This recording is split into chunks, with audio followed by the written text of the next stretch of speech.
Welcome, everybody. I'm Betsy DeWitt, and I welcome you to the Brookline League of Women Voters 2021 program, How Town Meeting Works. Good resources for you are also the Brookline Close-Up booklet, which is on the League's website and looks like this in print. There is also the Town Meeting Handbook, which is available from the Brookline Town website and can be downloaded. And then also a good source is the Massachusetts Secretary of State website, which has a section called Citizens Guide to Town Meeting under City Information, City and Town. And that's a broader view which explains more about municipal government in other communities. The Brookline League is a nonpartisan organization that works to give all voters accurate information, to encourage informed discourse, and to influence public policy through education and advocacy. This year, the League is planning a series of virtual discussions and biweekly articles in the tab paper on town government, its history, structure, and organization, and the role of the multiple levels of engaged citizens. We've had two previous programs, How to Run for Office and How to Write and File a Warrant Article, both of which were recorded and are available. There's a link on the town's website, and they're online with Brookline Interactive Group, our local public access TV station. Today, the subject is Brookline's representative town meeting, first adopted in Massachusetts, adopted by Brookline in 1915. And how our Brookline representative town meeting works, with our town moderator, Sandy Gadsby, and Mike Sandman, chair of the advisory committee. Sandy has served for more than 25 years as our elected moderator. Mike is a relative newcomer, having served on the advisory committee for a decade and has been chair for 3 years. I welcome them both to walk us through the operations of town meeting. And before we start, we'll begin with Sandy Gadsby. I just want to let you know we appreciate questions from our viewers, and you can use the chat box at the bottom of the screen to post a question. We can also, perhaps depending on time, take them verbally after the presentations have been finished. So, Mr. Gadsby, you have the floor as our first speaker. Thank you. And thank you, Betsy. This will be a view of town meeting from afar. To really describe what it's all about takes about an hour. And I know that because I go through the process once a year. I have in the past with new town meeting members. In any case, here we go. Massachusetts has 351 cities and towns, and 50 of them are cities, typically with a mayor and city council, and 301 are towns, and all but 10 are configured with a select board as the executive and town meeting as the legislature. What that means is that town meeting is responsible for passing what you would view as laws. And its primary functions are to approve appropriations, to approve bylaw amendments, town bylaw amendments, and zoning bylaw amendments. It's also a sounding board for people who want the imprimatur of town meeting on their various desires by resolution. The history of town meeting is a long one, and it really can be traced back to the Vikings in Scandinavia more than 1,000 years ago. The first town meeting in the New World was held actually on the Mayflower. The first town meeting in Brookline was held in 1704, which was the year that Brookline split off as a separate municipality from the city of Boston. And as that meeting was, and for many years thereafter, was attended by and restricted voting to male property owners. That has changed over the years. As Betsy pointed out, the over 100 years ago, the legislature permitted large towns to have representative town meetings, and we were the first town to adopt the representative town meeting format. What that means today is that town meeting consists of town meeting members who are 15 elected members from each of the 16 precincts, and a number of at-large members, including the selectman, the moderator, and the town clerk. The Brookline is now the second largest municipality in Massachusetts, and our town meeting marches on. We have 2 town meetings a year, one regular annual town meeting in late May and a special town meeting in the fall.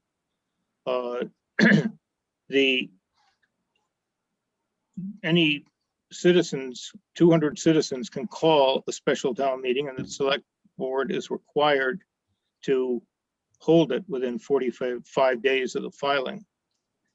The process begins with the warrant, and the warrant really means the warning, and it's the document that lists the agenda for town meeting.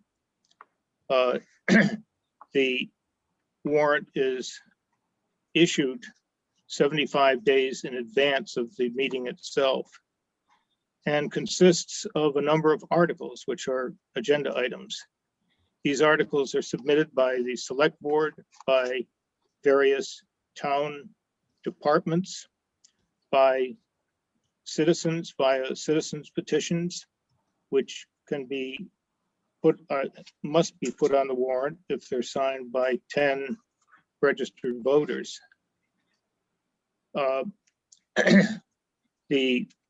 After the period during which articles are submitted closes, and this year it closes on March 4, the select board will approve the warrant with the articles listed, and the warrant is thereafter published and posted and mailed to all town meeting members, published in the tab these days, all of which are required legally. Thereupon, a period of article review commences, and all of the articles on the warrant are reviewed and discussed, and positions taken by the select board, by the advisory committee, about which Mike Sandman will tell you more a little later, and with respect to the zoning articles, by the planning board, and often by other town commissions and committees. Each of these bodies will hold at least one public hearing at which citizens' input are welcomed, and well, maybe not always welcomed, but citizens can chime in on the articles being considered. At the end of the review process, which actually goes on almost to the threshold of town meeting, the reviewing authorities, the select board and the advisory committee, the planning board and others, submit reports, and these reports are bound into something called the combined reports, which are mailed out to the town meeting members and posted on the town website at least 14 days in advance of the town meeting. Thereafter, there are supplements that to the reports and to the recommendations of the reports, and those consist principally of amendments of the motions that are being proposed under various articles, and I'll get to the whole issue of what's a motion in a while. And amendments must be within the scope of the original warrant article, so that the voters will have been adequately warned that these amendments of the articles are going to be considered by town meeting. The town meeting itself then convenes. And in the past, we've always held, at least during my tenure, in-person meetings in the high school auditorium. The last two meetings, the 2020 annual town meeting and fall town meeting, have been held virtually, that is remotely, because we can't gather in an in-person meeting as we have been able to in the past. And that has certainly created a interesting and difficult process for those of us who are involved in town meeting, but it seems to have worked itself out okay.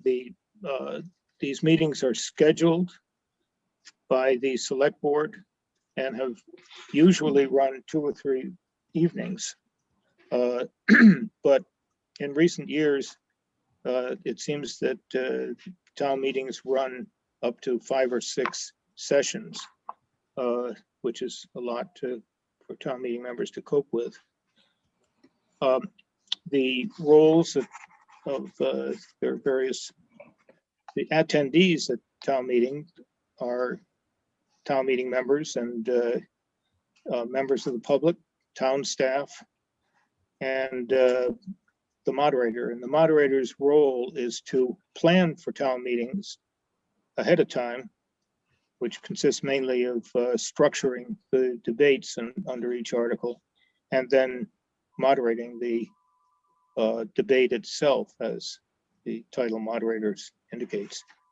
The town meeting will consider the articles generally in the order in which they appear on the warrant, but town meeting can change the order to accommodate various people, such as high school kids and petitioners who can't be there to present their articles at the usual scheduled time. So we're pretty relaxed about that. As each article comes before town meeting, it is presented by the principal advocate. And in most cases, probably in 2/3 of the cases, that consists either of the select board or advisory committee, depending upon who is championing and who has put forth the motion to be considered by town meeting under the article. And that a motion is not an article. A motion is the proposal to be considered and by town meeting under an article. And the procedures at town meeting are very complex, and they're spelled out principally in the town meeting handbook, which, as Betsy mentioned, is available on the town website. Our procedural manual is not Robert's Rules. It's a book called Town Meeting Time, but it is overshadowed in importance by the procedures laid out in the town meeting handbook. The procedures deal with main motions under articles, of amendments, of special motions such as motions to terminate debate and points of order. And I don't have time really to go into the process and order in which these are taken, but it is the responsibility of the moderator, who needs obviously to know the operative rules. Each article is debated. Sometimes there's no debate, but often there are 2 sides being presented, and it's up to the moderator to make sure that one, pro and con speakers are alternated so that town meeting receives a balanced presentation, and 2, that all articles are dealt with, are adequately explained to town meeting so that there is a basis on which town meeting members can vote. We have various means of expediting our procedures that are more or less effective. One is time limits, and each speaker normally is allotted 5 minutes, but in recent years, with the extensive warrants with which we've had to deal, I've reduced that as moderator to 3 minutes per speaker. Speakers can ask for and receive permission to exceed the minimum amount, minimum time limit, maximum time limit, and often do, particularly on complex articles where they need the extra time in order to explain what the article is all about to town meeting. After the debate, which proceeds as long as town meeting lets it proceed, and when town meeting thinks it's heard enough, somebody will move to terminate debate. And that is the other main way that town meeting can expedite its handling of the complex process of dealing with warrant articles. We then, if debate is terminated and it requires a 2/3 vote to do so, then we proceed directly to a vote. And in an in-person meeting, the voting will be by, I will either call, the moderator will call for a voice vote. If that's not decisive, he or she will call for a hand vote. And it is always available for town meeting members to call for an electronic recorded vote. We are blessed with the capability of voting electronically with handheld devices that in an in-person meeting are handed out as town meeting members arrive at the meeting.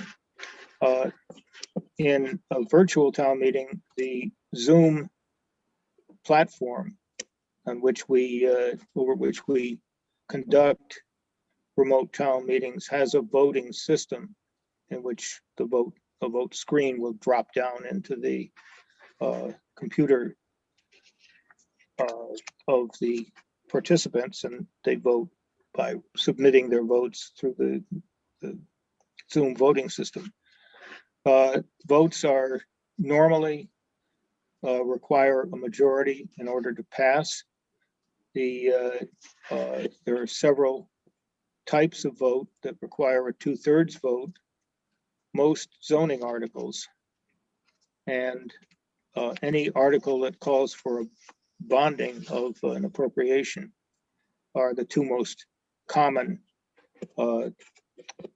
items that require a 2/3 vote. When we complete each evening's activities, we adjourn to the next scheduled date, and when we have completed all of the items on the warrant, we dissolve the meeting. And that is the whole story. The town website contains all of the reports and supplements that I mentioned during my presentation. It contains a summary of all recorded votes, and in a virtual town meeting, virtually all votes are recorded votes, except routine ones such as adjourning and dissolving the meeting. The website also contains special moderator instructions relating to that particular meeting and its particular procedures, and contains the videos that the Brookline Interactive Group has taken of the proceedings at town meeting. So there's a full presentation on the town website of what happened and happens at town meetings. That concludes my presentation, and I turn it over to Mike to discuss the role of the advisory committee in all of this, a most important role and one that's very dear to my heart, since as moderator, I'm the appointing authority for all members of the advisory committee, including Mr. Sandman. So take it away, Mike. Okay, thanks very much, Sandy. I'm going to share a screen with you folks to show you a couple of slides here. So I hope everybody can see that. All right. So let's talk about the role of the advisory committee here. I want to talk about this in two pieces. One is about the budget, and the other is about warrant articles that are not directly related to the budget.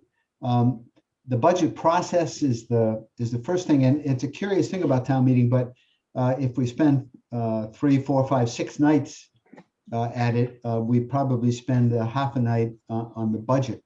And the budget accounts for over $300 million worth of spending. And I think in the minds of many of us, we spend altogether too much time on warrant articles and altogether too little time on the budget. But there is this interesting skewing, and it's partly because the budget process looks kind of opaque. And the budget itself is difficult to get into in any detail. But town meeting actually has control over line items if they were to choose to do so, except for the school budget. The school budget is a single lump sum item that's provided by town meeting to the school department. So the town administrator prepares a budget. The advisory committee is the finance committee of the town, and finance committee plus in the case of Brookline. And as Sandy says, it's appointed by the town moderator, and our recommendations are the core of what you get in the combined reports, and they are the form the budget motion that gets acted on by town meeting. And town meeting is a legislative body, so just like the United States Congress or the state legislature, town meeting has the right to modify the budget, to pass it, to not pass it, which would be extraordinary. There are some things that are really important to remember about town budgets.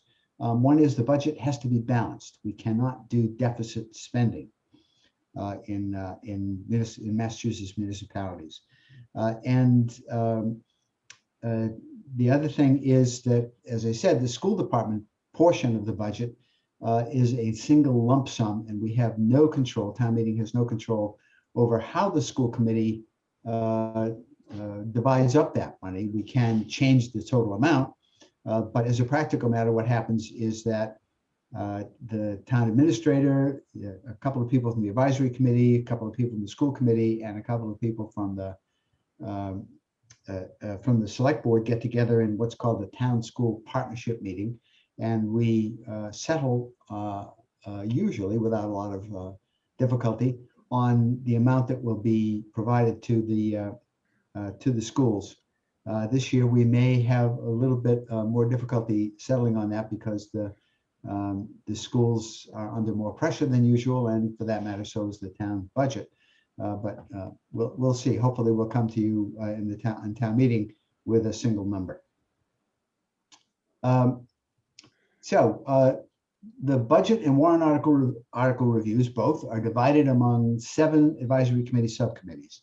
So administration and finance handles budgets for the advisory committee, which we have a little tiny budget that we use mostly for pizza, for meetings that start at 7 o'clock and in-person meetings.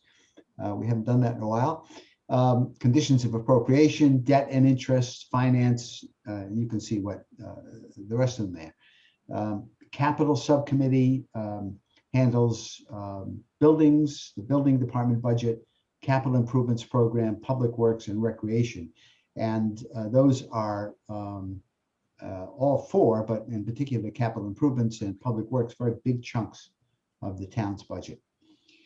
Human Services Subcommittee deals with the budgets for Council on Aging, Health, Diversity and Inclusion, Community Relations, Library, and Veteran Services.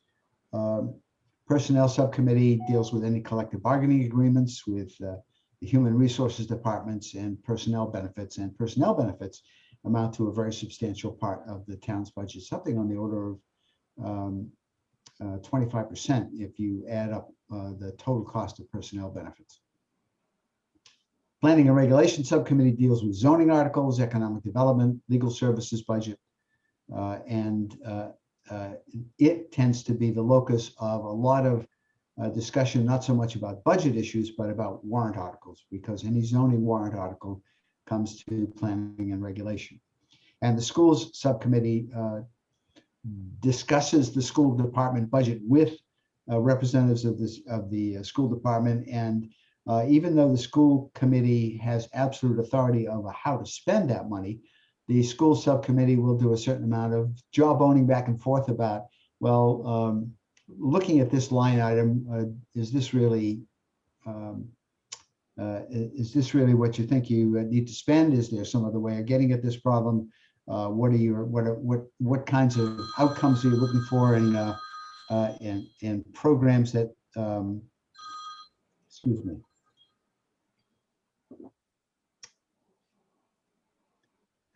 Sorry, public is calling. What kinds of outcomes are you achieving in these programs? We do have some influence, and I think broadly speaking, that's true of the advisory committee as a whole. We have actually very little authority, but we do have a fair amount of influence. And the way I compare it is that it's like having an adult child. You really can't tell that adult child what to do, but if you have a good relationship with the child, they will occasionally listen to you. And that's the case in the when it comes to the school budget, and generally speaking, I think with warrant articles and budget as they're presented to town meeting. And last, we have a sustainability subcommittee. It's a new subcommittee that deals with articles that are related to climate change. And again, that is a relatively recent but very important topic to a great many people in town. So that's the committee structure. That's the way budget and warrant articles are divided up. And what happens is that starting in the third week of February, like now, each departmental budget, for example, the DPW budget, is reviewed by a subcommittee. And the subcommittee will hold a public hearing, take public input, look at each line item in the budget, ask some questions about it. There are times when a subcommittee will make a recommendation that's different than what the town administrator has made. It doesn't happen very often, but it does happen. And it isn't always a matter of cutting. There are times when the subcommittee feels like more staff is needed. That happened a couple of years ago with the Planning and Community Development Department. Warrant articles similarly are shared out for review among the 7 subcommittees, usually in relationship to the subcommittee's area of focus, not always. Sometimes one subcommittee gets really overloaded because of the nature of its responsibilities, and will take some of the articles that would normally go to that subcommittee and give them to a different subcommittee that has some relationship to the topic.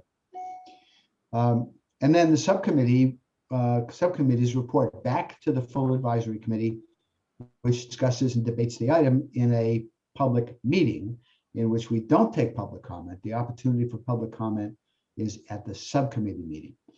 And for budgets and articles related to financial and operational matters, the advisory committee votes on a recommendation to town meeting that will appear in the combined reports. And for other articles, it may vote simply to summarize the article, spelling error there, for its reports, or vote on a recommendation. And that's new in the last town meeting. The advisory committee was given the ability to either report or recommend. And this is the first year in which we've had that. So we'll see how many articles we decide to simply make a summary report on. The advisory committee as a whole tends to want to make a recommendation, and we'll see whether the press of time brings us to the point where we do some reports on things that don't have financial and operational implications. I think it might be useful to take a look at the 2021 budget, as long as we're talking about that. The budget is balanced. We have an expectation of $317,909,937, almost $318 million coming in. You can see that the majority of that, 73%, comes in from property taxes. Local receipts are something that is really quite important. And in the last budget cycle, we had a significant drop in local receipts because local receipts are meals taxes, hotel occupancy taxes, parking meters, and marijuana taxes. And those all dropped as a result of the lockdown from the pandemic. So we're expecting that those will recover somewhat in the 2021 budget, 2022 budget, but we'll see how that goes. Expenditures, you can see that the school department gets the single largest chunk of things. Benefits account for $68 million, almost $69 million. And municipal departments actually get, when you look at the whole budget, get only about 20% of it. And there is no surplus or deficit when we get to the end of the year. At the far end of things will be balanced out so that there will be a zero balance one way or the other. So let me stop there. And I do have a little bit more detail on the budget if anybody wants to see it, but I don't want to burrow too deeply into that unless there are some questions about it. That's it. I have a couple of questions, and I just want to remind people, please post questions in the chat box that's at the bottom of the Zoom screen. It may be that we can actually take requests for, if you put your hand up, there's a device. Now I'm looking for it and I'm not seeing it, so I'm confused. But let me just put it this way. We'll be happy to take some verbal questions as well. We're not going to try to exclude. But I do have a couple which are probably more directed to Mike Sandman and the advisory committee, but equally to the moderator, because I know that there are a number of categories of issues, particularly those having to do with, let's say, budget, capital projects, and zoning, where staff presentations become very important to inform and educate both the advisory committee members, various reviewing committees, whoever they might happen to be. Can you just comment on the role of staff in, let's say, providing support as we go forward? Yeah, that's a very good question. Thank you. The staff obviously prepares the budget. And in addition, when warrant articles are presented for a zoning change, for example, or some change in bylaws, the staff the staff members will make comments from whatever department is that the change affects. Will make comments and provide some advice. We have a really superb group of professionals employed by the town. And they provide us with all of the background that we're looking for. They give us their recommendations. The advisory committee will occasionally argue with those recommendations, but normally we take them, we always take them very seriously, even if we argue with them. So we get, for each one of the departmental budgets, the head of that department will come to the advisory committee meeting and make a presentation to explain the budget, explain what the department does, what's changed. So the staff input here is very, very important. And similarly, when you get to town meeting, the staff members will stand up and present budgets and answer questions. Which brings me to the role of staff in town meetings. And as opposed to many other towns, we have a long-standing tradition of not putting town staff in the position of advocacy, so that the role of town staff in the town meeting itself is almost exclusively limited to responding to questions from the floor, and which they do very well. The one exception is that the Human Resources Director has historically presented collective bargaining agreements to town meeting, but that's the only exception. Okay, and just for the record, I really pose this question because I think it's very important that we all understand that staff support is the basis on which many of these issues are reviewed, studied, and where the budget, for example, all of those complex, smaller details that we don't necessarily see in the graph on the screen. It's the staff who are the ones who have spent a lot of time bringing up the information that's needed so that the reviewers, whoever they may be, have good access to that information in that process. Yeah, that extends, that's true, that extends beyond just the budget. For example, if there's a zoning article that's presented, community planning and development really goes into the weeds. It has to go into the weeds to make sure that it fits with the rest of the zoning article to the extent that it can. The zoning bylaw is complicated, to say the least. But that's an example of a situation where staff spends really a great deal of time, and we rely very heavily on staff to explain what the consequences of that article as it's written will be. Okay, we have a question, and that is, please explain the role of the Attorney General after town meeting adjourns. Oh, yes. What happens after town meeting has finished its work and whoops, we thought everything was done, but what next? Well, I can respond to that. The Attorney General has a statutory function which consists of reviewing bylaw amendments that are passed by a town meeting. So all bylaw amendments, whether amendments of the general bylaw or zoning bylaw, are shipped off to an office in the Attorney General, which reviews them principally for legality, and responds either with a affirmation of the action of town meeting or with a response that constitutes a turning down the efforts of town meeting to pass the bylaw. That response is due within 90 days after the submission by the town clerk's office of the bylaw amendments that have been passed at that town meeting, which occurs fairly quickly after the dissolution of the meeting. So that's the only real role that the Attorney General plays in any of this. We have occasionally submitted or asked the Attorney General's office.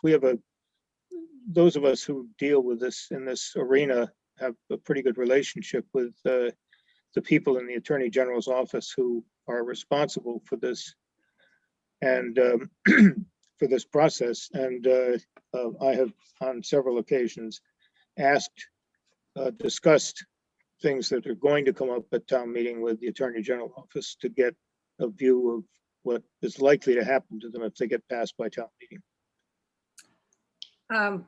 I noticed that we have our representative, Mr. Vitolo, with us. Tommy, can you hear me? Would you be willing to comment on the role of the legislature? For example, sometimes the town may have a special item that requires a legislative action in order to implement it. And I'm sorry if I'm putting you on the spot. That's quite all right. But it'd be helpful for you to explain if you can. So the legislature is forbidden from enacting certain kinds of laws that particularly relate to only one community. However, there are certain cases in which we can do that as long as the town or city formally asked us to. And that is really the basis of home rule petitions. And I have observed that the Brookline Town Meeting has gone to the home rule petition frequently recently, perhaps more aggressively than most other communities do. And really, there's a couple of different kinds of home rule petition philosophies that I think are important to be cognizant of. One is, you want to rename a bridge on a state road after somebody important to the community, right? It's not controversial. It doesn't kill anybody else. It's not really a policy decision, but it requires a home rule petition. So that's one kind, right? At the other end of the spectrum is we in Brookline wish the state would pass a particular law on everybody, but since they won't, at least let us pass it on ourselves, right? And an example of that is Warrant Article 21 with the restrictions on new fossil fuel infrastructure and construction, right? The petitioners and in fact the people who voted for it, they wished like it applied statewide, but the legislature hasn't done that. And so they said, well, at least let our town do it. The former is pretty easy, well understood by the legislature. There's process, but it's not very controversial. The latter is very difficult just because Brookline asks for the right to do something doesn't mean we get to have it because we asked. And even if I ask, that doesn't persuade my colleagues necessarily. So what I would recommend is if you are thinking about a home rule petition, you can get your 10 signatures and put it on the warrant, and we have to debate it because that's the law. But I would encourage you to communicate with the moderator, the advisory committee, the select board, and myself or Senator Cindy Cream before you file. And I don't mean like the day before you file. I mean, do the work ahead of time, get the language in order, understand the process, and then do it. Because look, I've taken the position that I will abstain on voting on every home rule petition. I will not comment on them because if the town passes a home rule petition, I view my job as to work very hard to get the legislature to enact it. But there are things that the petitioner can do in the way they write the home rule petition that make it easier for me to be successful in my part, or more difficult for me to be successful. And so I would encourage, if you're thinking about a home rule in particular, to really reach out and understand that you're asking the town to interact with state government in a very particular and technical way. And we really want to put our best foot forward on that. And that requires the help of several different people with different expertise. So that's the big takeaway, I think, for home rules, which have become more popular in town meeting. Tommy left off one significant area in which we appeal to the legislature, and that is state statutes that create what's called a local option, such as the Community Preservation Act, which in order for a municipality to enact or seek the benefits of the CPA, it has to send a petition to the legislature, and the legislature virtually always, I think, accepts and approves the petition. But that's another area, and we did that at the last town meeting, actually. Which suggests that, sorry, I just want to help people understand the detail. The town passes CPA, which is enabled through state legislation, but it still has to be accepted by the legislature? That's correct, and then it has to be put to the voters of the town. Right, then it has to pass a ballot question. Yep. Okay, so it's another very specific and in some ways appearing complicated, but on the other hand, illustrates the breadth of review and discussion that will take place, particularly on some more, let's say, major impact matters. So I think we have certainly got plenty of time for folks in the audience to ask questions. I don't see anything in the chat, but if you'd like to be unmuted and do it with your mouth, what I would ask is that you wave your hand at us so we can see who it is, and then we can unmute you and you can ask a question. So is anybody who has a wish to speak? Then let us see. All right, well, let's see. I have one from Donna Silverman, and then we'll go to Ms. Poverman next. Okay. Thank you, Betsy. I actually submitted my question to the chat. I guess it didn't catch up with you. So does every warrant article have a debatable pro and con? Well, the answer is a good many of them do, but it's not at all unusual for nobody to be on the opposing side of a warrant article. In which case, obviously, I don't alternate pro and con speakers because there are no con speakers. You have to have people who are, how should I put it, who ask to be in the queue in order for them. Thank you. Thank you. Ms. Poverman, you need to unmute yourself. I can't unmute you. Okay. There you go. Sandy, I just wanted to hopefully just confirm my understanding that warrant articles. Oh, we don't have any sound. You've gotten muted again. Okay, I'm back, I hope. I just want to hopefully confirm what is my understanding, that warrant articles to create local historic districts. And I think there are maybe a couple or more coming up in the upcoming town meeting fall. Well, I know they fall within the purview of the Attorney General having to approve it. But is that what you are, is that also included in the what Community Preservation Act that you referred to?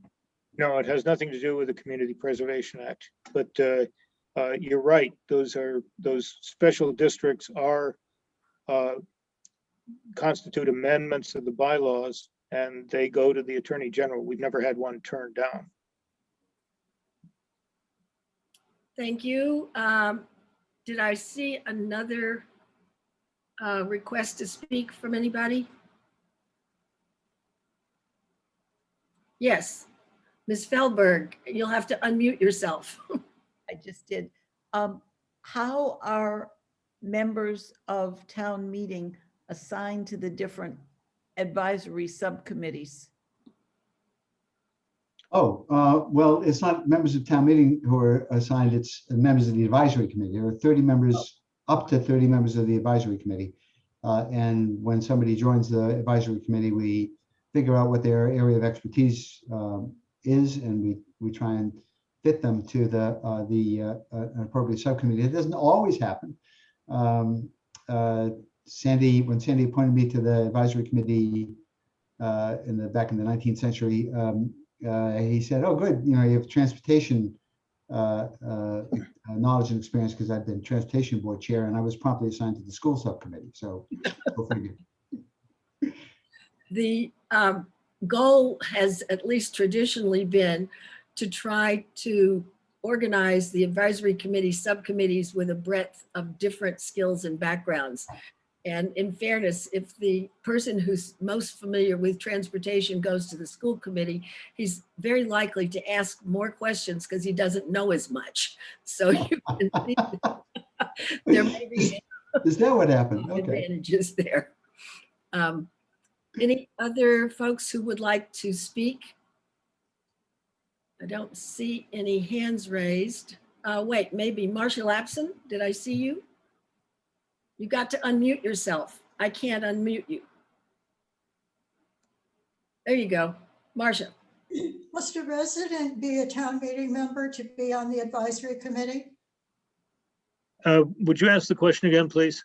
Yes, must a resident be a town meeting member to be on the advisory committee? No.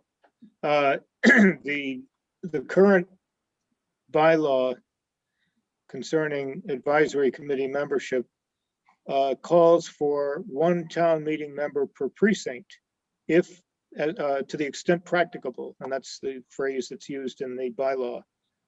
So there are a couple of precincts in which I have been unable to find a town meeting member who is either willing or able to serve on the committee, and those positions have remained unfilled. The bylaw would theoretically permit up to 14, since there are 16 precincts and 16 town meeting members and representing town meeting members on the committee. I theoretically have 14 at-large membership spots to fill.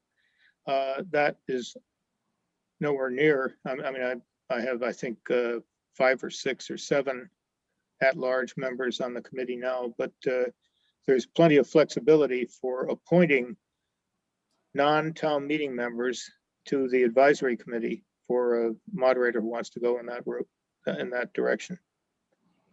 Or to put it differently, the goal is to have one elected town meeting member from each of the 16 precincts, plus a mixture of others who may be town meeting members and who may be at large. Is that the picture?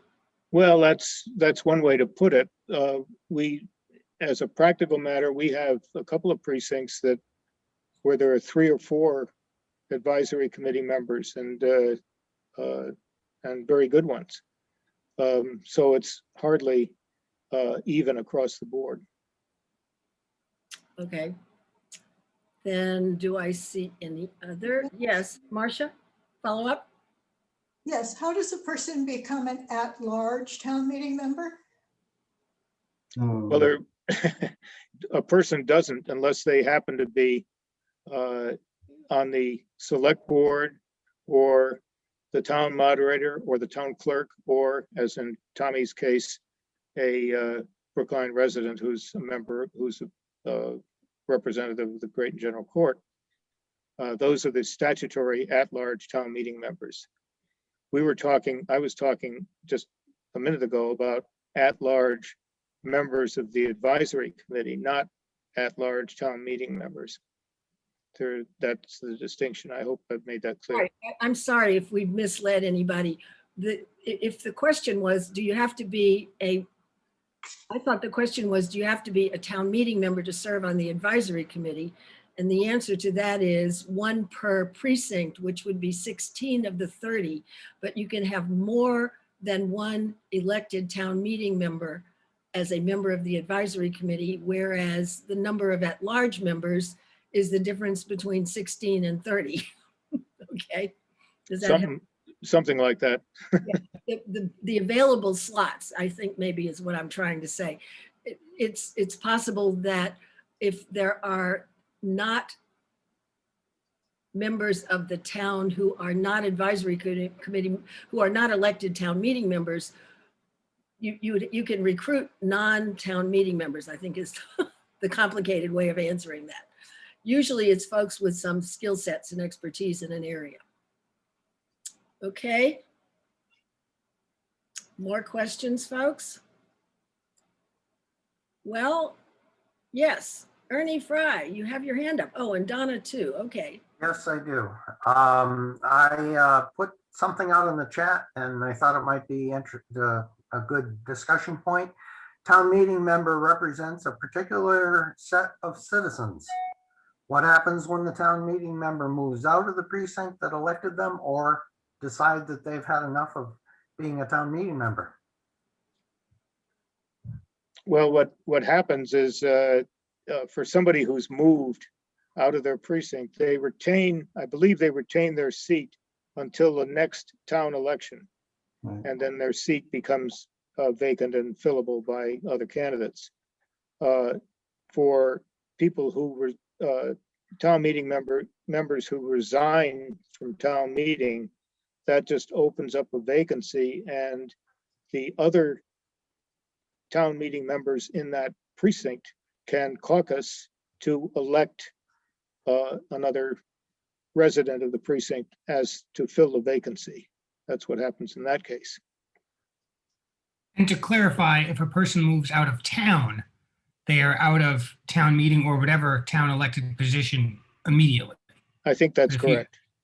Right, but if you move within the town, then you can still be in town meeting until the next town meeting election. Right.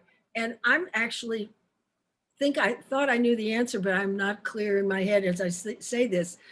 My impression is that you only need to be a resident of the town to be a town meeting member, but there is a part of me that thinks you may be required to be a registered voter. Is that?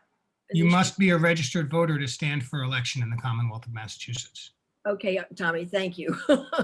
That means if you live in Brookline, you have to be a registered voter in order to assume elective office. That's the point I was trying to make. So if you want to run for office, make sure you're registered to vote. Anyway, Donna, you had another question? So you particularly pointed out, excuse me, your partnership with the schools regarding the budgetary item as such. Do you have similar partnerships with other entities involved in budgetary decisions? Well, no, because the budget for all of the other departments are determined by the town administrator in discussion with the department heads. And then the town administrator presents the town's operating budget, and we look at each and every departmental budget individually. I think actually maybe, and Tommy, you can help again if you want to, but the issue here, Donna, is that under state legislation, the school budget is under the control of the school committee and superintendent. The allocation of resources in part is a local decision, but the school department and school committee have authority over the school budget. Thank you. That's right. The long and short of it is, due to a variety of court cases and law, the town meeting cuts a check to the school committee, and the school committee decides how to spend the dollars of that check. Now, there's a relationship.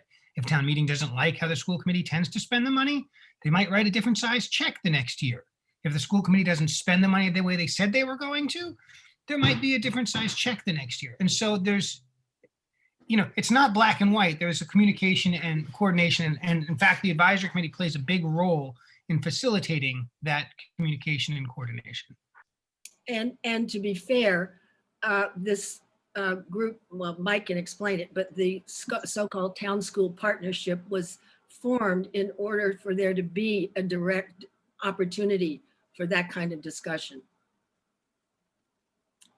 Ms. Thank you. You have to unmute yourself. I can't unmute you. There you go. Hi, I was just thinking, I just read in the paper that the town of Hamilton is the first town in Massachusetts to require people to compost. And I know that that's a complicated issue with trash collection. And I read the article. It wasn't detailed enough to know exactly what happened. But my question is, did that have to get approval from the state to pass whatever they called it, a regulation or a law that required people to compost? I suspect so. I suspect it was a bylaw that went to the Attorney General after it was passed. It would, if it's a requirement, it has to be a legal requirement. And in order to be a legal requirement, it has to be in the bylaws of the town, which means that it has to go to the Attorney General in order to become valid. Tommy, do you know if that one's supposed to go to the legislature? To my knowledge, the legislature did not act on it directly. It's entirely possible that they did, though. If it was a home rule petition, it might have, we get a lot of them, and I tend not to look very carefully at every other community's home rule petitions. Like at some point you gotta, cut your workload a little bit. But I don't think so. I don't think it was a home rule petition. I think it was, as the moderator said, done through bylaw, and therefore would have had to have been approved by the Attorney General's office, but not the legislature. Okay, good questions though, because this is down in the weedy part of the detail of how all these government things work, and heaven only knows, sometimes it's complicated. So do we have any other questions? Don't see any hands up. Well, in that case, I think Sandy, Mike, do you either want to have any sort of wrap-up comments, or shall we declare ourselves over? I think I've said quite enough. I just say if anybody has any questions, I'm very happy to, I'm sure, and Sandy as well, very happy to answer questions as they come up, as you're thinking about things later in the day, later in the week, later in the year. Okay, well, I would say thanks to Sandy and Mike for giving us a good overview and good questions about some of the detail from the audience, which is an illustrative example of the sometimes complexity these things can have. I just want to remind everybody that this has been recorded, will eventually be available through BIG, and the information that I cited at the beginning is worth remembering. It's the Brookline close-up booklet on the town league's website. Town meeting handbook is really your basic guide, and that's on the town's website. And then at the Secretary of the State level, there is a citizen's guide to town meeting that is broader, but describes the different versions of town meeting that exists. And not all, there's still some open town meetings running in Massachusetts. So not all of them are using the same model that Brookline has. So having said all of that, I really appreciate everyone for being here. I appreciate our presenters for their information. And we hope to see you again in another couple of weeks because we'll be doing another second Friday. In 2 more weeks, I can't confirm what the topic is, but I promise you it will be one of public interest. So thanks all. See you again soon, I hope.